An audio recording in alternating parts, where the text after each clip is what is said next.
Pardon. Pardon. D'autres langues. Qui j'ai filmé la casse. Depuis 3 heures. Depuis 3 heures, on a commencé à 17. Comment il s'est Toi, t'es ici. Tu vas jouer à Singa, je suis à 6 heures. Quand on m'a été à Salé-Loté.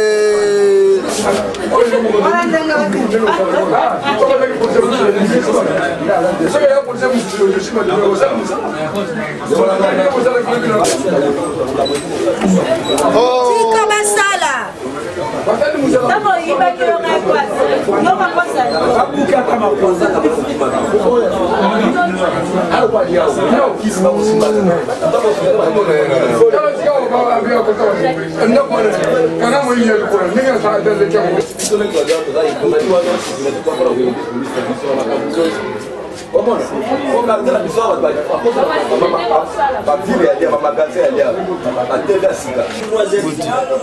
Ndiko, tout le monde est dans la police, dans l'hôpital.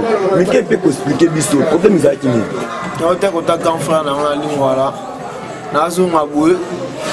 Nazo tando zonga bu nazo ngasko bu na la kimoro pona no kimio balale nga dango to akuna ndo kimio siko njala kimoro wana butu bakuna bawala ndo na kate wala balani ngasko na kimio na malaki mo so ya bimelinge bele na so na bimelinga bu etasema bi wana kimi na kimi ngata ba bimelinga sibo wana kuna na kimi na so temi wa kayenga esi.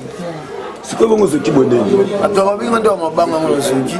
Attends, ma banga. Kala pamba boy babeti ma pamba boy, babé on ma boy. Ya la zuki. Yo kombolone. Comment la Keni? Comment la guerrier? Keni. Mais na yo ki bazo bengo Jakisha, soki Jakisha. Ba yo mtowe ba. Mbote commandant. Bonjour papa. Commandant, tomoni bokangi elenge mobali boye. Mikepe ko ebisa biso asali nini? Azali lenge mobile naza mutu mabe. Vers 3-4 heures moins. Toujours au temps la ronde permet la société pour biso pour dans la police oya itaga la barumo. Donc mon lenge mobile wana moni bazo tonga wana bazaki groupe ya 3 personnes. Alors to me ko pousse na porte interpeller bango to remarquer que bazana bambeli. To cadre à venir pour to me ko interpeller bango ba sauter mire ba côté na mapango bato. Tant que nous avons la population, pour 4 éléments seulement. Nous avons mis ça tout le monde. Mais alors, la population, tout se retrouve que bango mis ça tout matière ba toiture bandako. Parce que qui m'ont ba toiture na bambeli na bango. Il fait que 4 personnes, fallait tout ça secourir la population, la population il a na ba konzina biso matière nezo le kande ba secourir biso. Mi balé ba kimaki to kwena ye moko. Mi balé ba kimi wana population il a dit bango ba ke même ko zokisa mutu musu na nzia parce que na bambeli. Ba quartier mbeli ya ngwana le fait kaza mutu à l'état tous options na premier soin le reste ba konzi ba yebi o ba osala pona. Même konzi ya lobike azar kuluna te azape moyibité. Jamais bandima, un incivique jamais ko kondima. Donc azali wana biso moko ba témoin tomoni o eleki na butu vers 4 heures. Na bambeli na bango. Na population, ceux qui ont besoin de la police c'est Kosaka, mais population vivre saine n'engeleki.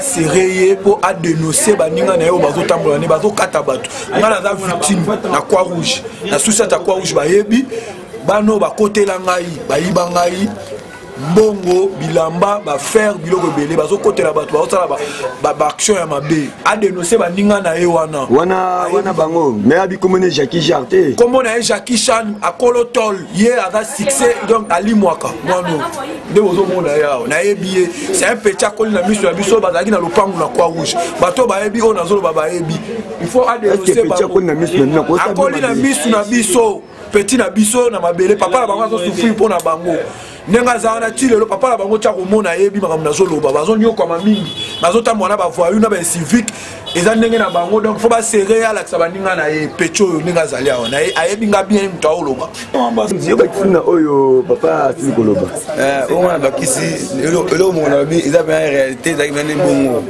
vers 4 heures du matin il y a bien la mission dans la beaucoup ça il y a terrain na mission et mon groupe na fan et mon bâtiment tout total en terrain ça la et le groupe a bâti pour 3 personnes à Boutou des bakimé ba tout le monde récupérer c'est mon mabe bani o bakimé qui kata musu na ngamba ya kasa kuna mais donc le bête na bureau au moins mon don o bakati baposesesio na hôpital baele kuna comme ça imokomona bato mabata boa toka fo koatendre bango kaka po tosala mosala po sangasubeke eme libo poso tosali boye te sangasubeke boye te mabeke tokanga yo tosala boye te population po emoni ndenge tosali mosala na biso taka l'état